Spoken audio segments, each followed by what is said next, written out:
Elarion, the Verdant Enclave, is a realm where nature and magic breathe as one.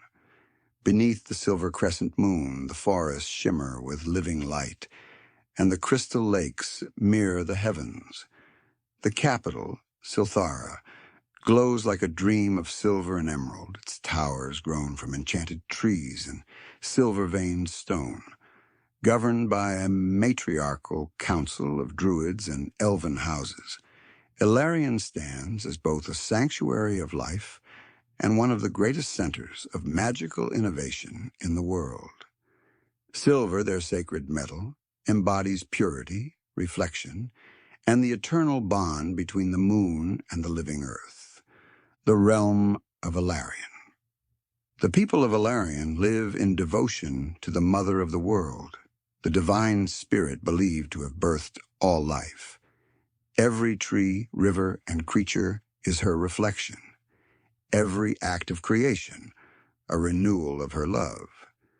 Through the rite of renewal, celebrated each season, the elves and fae offer silver leaves and moonlit blossoms to honor her, ensuring that life, magic, and love remain in perfect harmony. Elarion's economy thrives in balance with nature, exporting silver, herbs, magical reagents, and fine woodcraft, while importing iron, salt, and spices. Their silver coins bear the image of the crescent moon entwined with a leaf, symbols of purity and rebirth. At the realm's heart lies the Moonwell of Lareth, a sacred lake said to reveal the future to those pure of heart.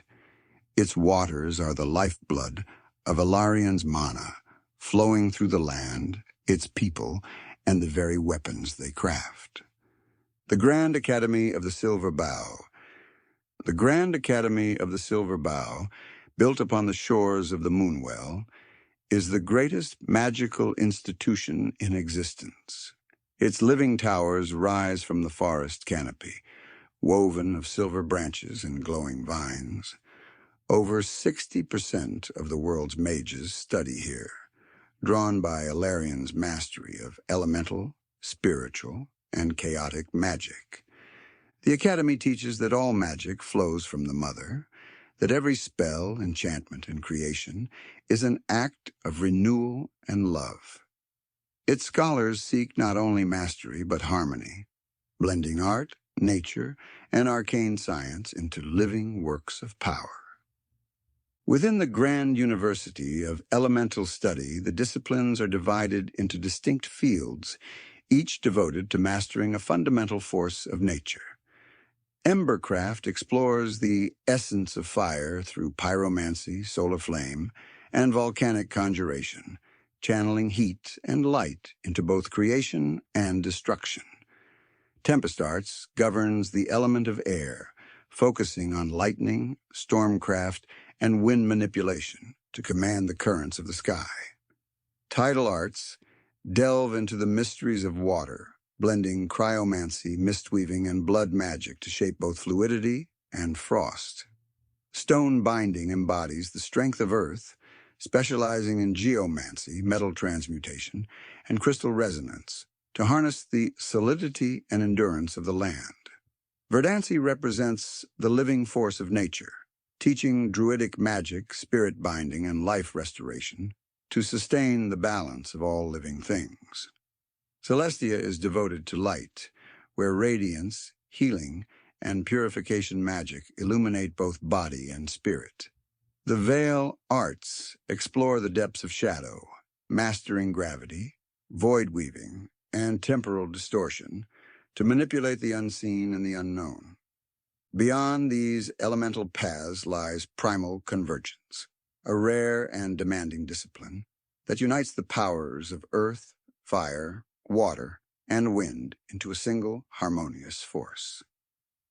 Alongside these major studies, the university also supports numerous independent fields and specialized teachings, ranging from alchemical research and astral navigation to runic inscription and planar theory, ensuring that every aspect of the arcane world finds a place within its halls. At the center of these stands the Sanctum of Chaos, where mages study chaotic magic, the raw, untamed essence of creation itself. It is said that this magic echoes the heartbeat of the Mother, wild and eternal. The Silver Forges of Sylthara. Beyond its beauty and magic, Elarion is also a realm of arcane craftsmanship. The Silver Forges of Sylthara are the second most advanced industrial weapon foundries in the world, rivaled only by the dwarves of the Iron Depths. Unlike the dwarves' mechanical precision, the elves of Elarion blend living enchantment with metallurgy, creating weapons that are part artifact, part soul. Every weapon forged in Elarion is tailored to its wielder, bound through ritual and moonlight to resonate with their spirit and magical essence. These weapons evolve with their owners, growing in strength, intelligence, and even personality over time.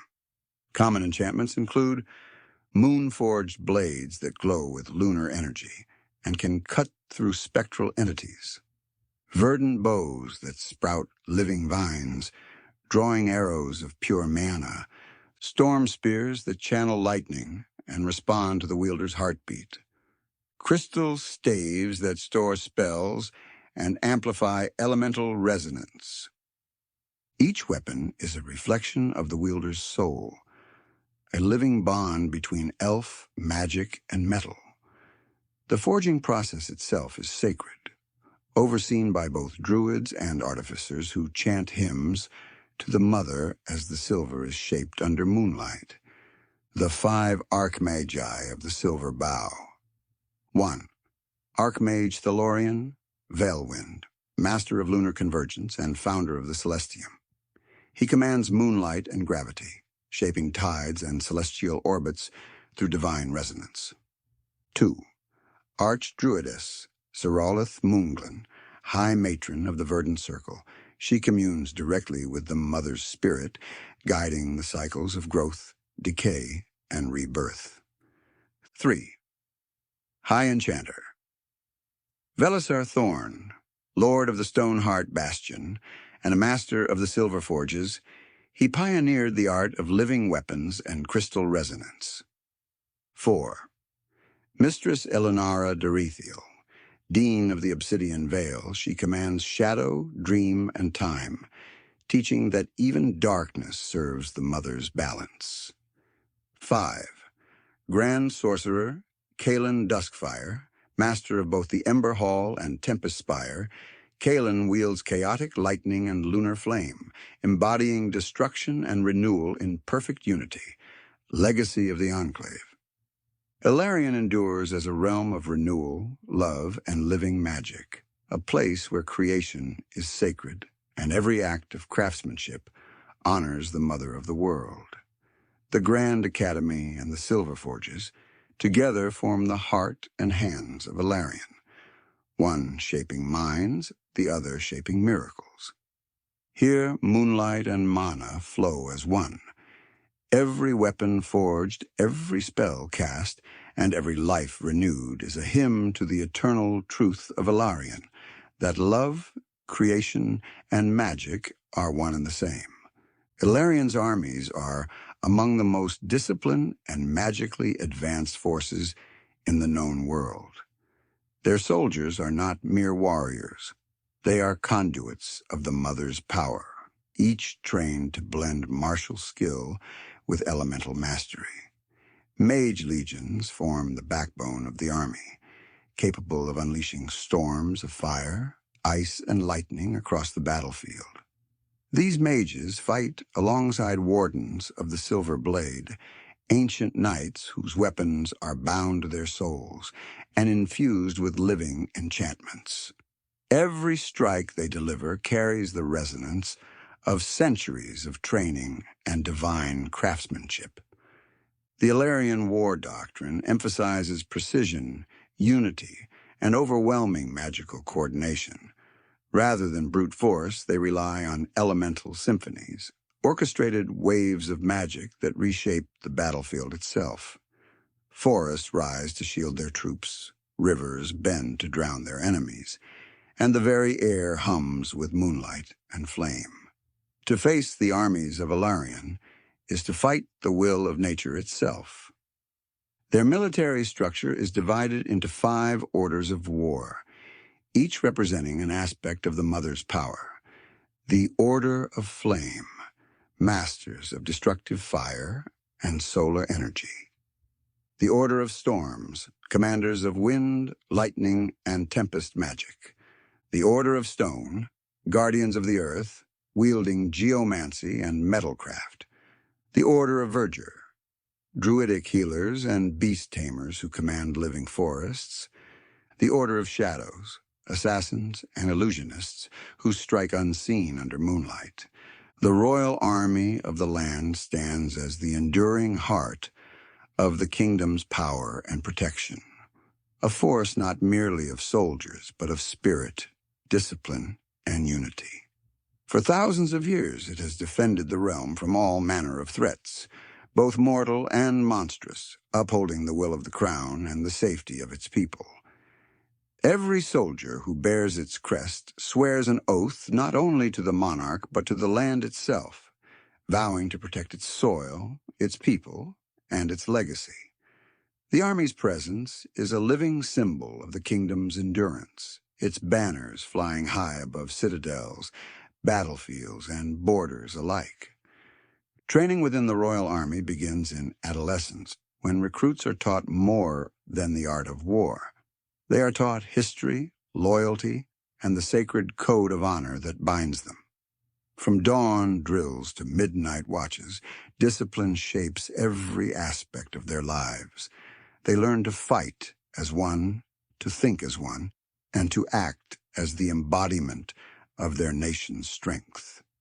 The hierarchy of command is built upon merit and mastery, ensuring that those who rise through the ranks do so through courage, wisdom, and skill.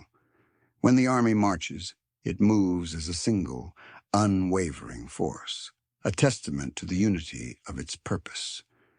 Among its most revered divisions are the archers of the hand, masters of precision and patience. These elite marksmen are trained to still their minds and bodies until they become extensions of their weapons. Their bows, crafted from enchanted yew and reinforced with silver filigree, hum with latent energy, while their arrows, balanced to perfection and inscribed with elemental runes, carry devastating power. Whether striking from the ramparts of a fortress or from the shadowed ridges of a valley, their aim is unerring.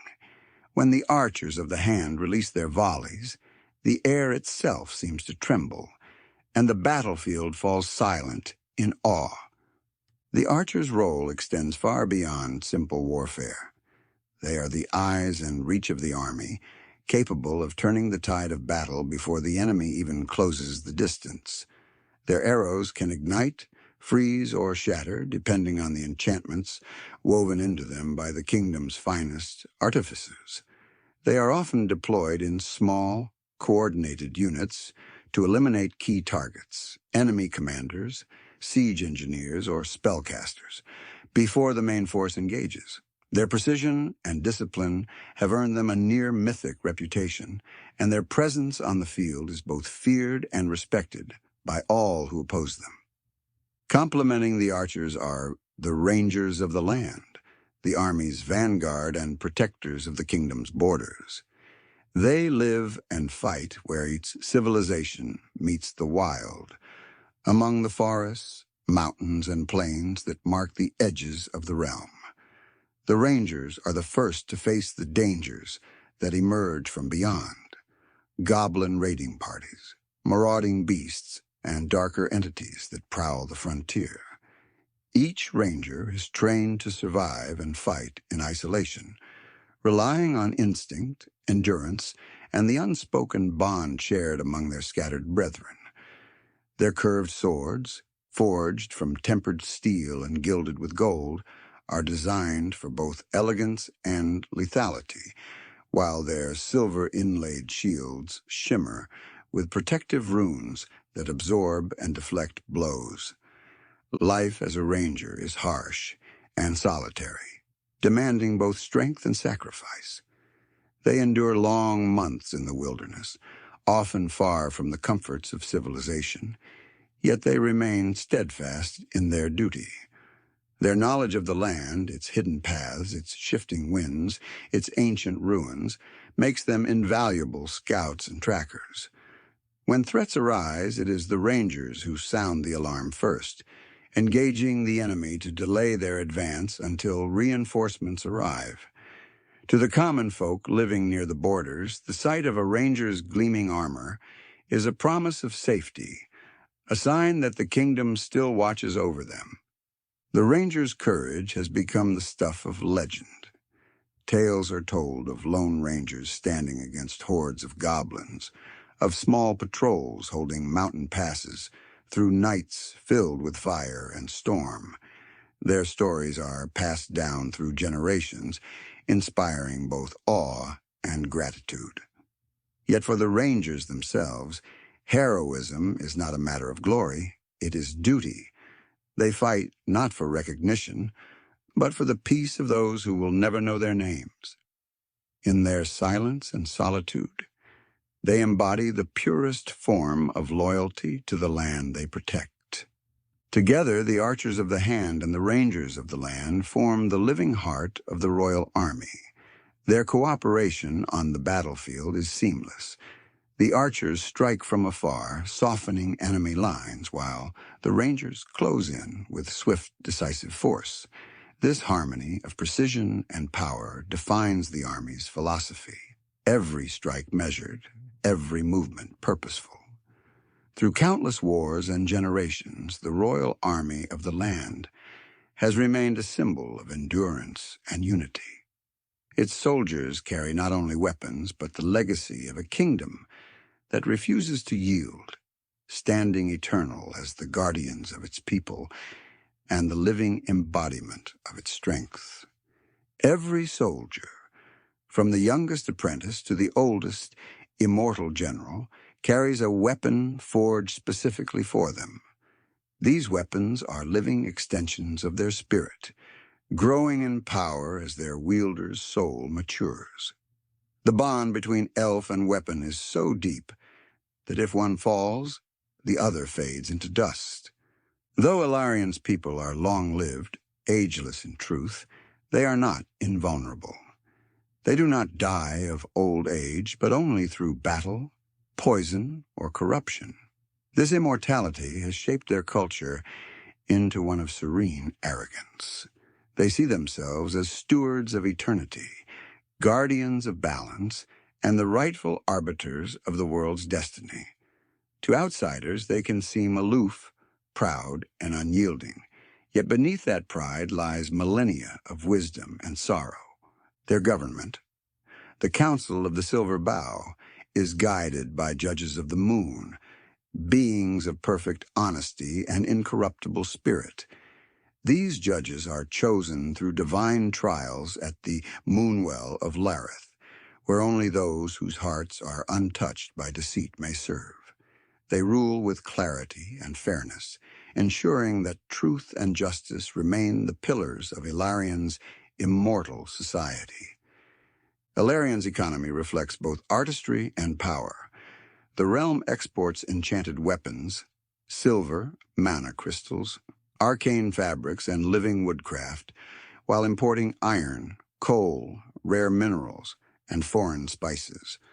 Their trade routes extend across oceans and through the skies, carried by ships of woven silverwood that glide as if alive. In times of peace, the elves of Elarion are scholars, artisans, and philosophers. In times of war, they become the storm itself, eternal, radiant, and unstoppable. The leadership of Elarion is embodied in the Council of the Silver Bough, an assembly of the realm's most ancient and powerful beings. Comprised of archmagi, druids, and noble matriarchs, the council governs not through ambition, but through divine duty. Each member is chosen by the judges of the moon after a sacred trial of truth, where illusions of self and desire are stripped away. Only those whose hearts remain unclouded by greed or deceit are permitted to serve. The council's authority flows from both wisdom and reverence. Their word is law, but their law is harmony. At the heart of the council sits the high matron of the Silver Bough, the living voice of the Mother of the World. She is both ruler and priestess, guiding Elarion through visions drawn from the Moonwell of Lareth. Her rule is not one of dominance, but of balance, ensuring that every decision aligns with the eternal rhythm of creation and renewal. Beneath her guidance, Elarion has remained unbroken for millennia, untouched by the decay that claims mortal kingdoms. Her presence is said to calm storms, heal the land, and even silence the restless dead. Supporting the High Matron are the 5 Archmagi, each representing one of the elemental pillars of Elarion's power: fire, water, earth, air, and spirit.